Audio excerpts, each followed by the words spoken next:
जेमा एथर मैट्रिक परीक्षा देछि पाठ पढ़ी बड़ मनीष हेबाकू भारी इच्छा तार हेले खाली इच्छा थिले तो हेबनी। एही दुनिया रे बंचिबाकू दरकार टंका जहा जेमा पाखेरे नाही। ए राजधानी भुवनेश्वर रे रही निजे पाठ पढ़ुछि और दुई भाई को पढ़ाउछि भी। बयस मात्र 15 कि 16 वर्ष। राति रे गोटे चिंगुड़ी फैक्ट्री रे काम करे और दिन रे पाठ पढ़ी बसे।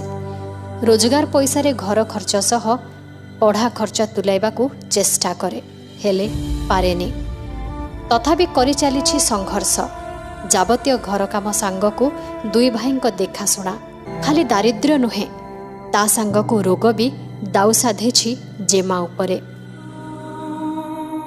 देहरे ट्यूमर धरी बुलुछि एई पिलाटी। डाक्तरखाना जाइथिला जे ताको विभिन्न डॉक्यूमेंट मगागला जहा ना से बुझी पारिला ना ता पाखेरे किछि अछि। 3 वर्ष हो जीव तो मु जाइथिली मेडिकल को मते मना कर देले तो एते पैसा दरकार बा और मो डॉक्यूमेंट्स भूल अछि तो से 3 वर्ष पर्यंत दौड़ा दौड़ी कली तथापि करि पारलिनी तो मते मना कर दउसन कोजन एटा आने सेटा आने मु सेते पे करि पारलिनी। 6 वर्ष तले माँ कुआड़े चली गले। 2 वर्ष हैला बापा मरी गलेनी। पूरा परिवार रो बोझ एबे जेमार कुनी कांध उपरे।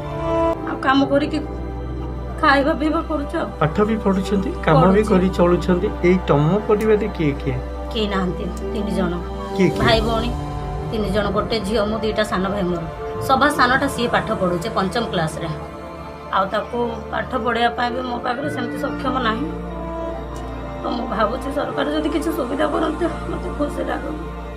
हेले राजधानी रो ए अंधारिया बस्ती भितरे भी जेमा भली अनेक बनमल्ली एमती मौली जाउछंती। के न्यूरो आमे अनुरोध करूछु एभली एक प्रतिभा को अकाल रे झड़ी जिबाकू दिया न जाऊ।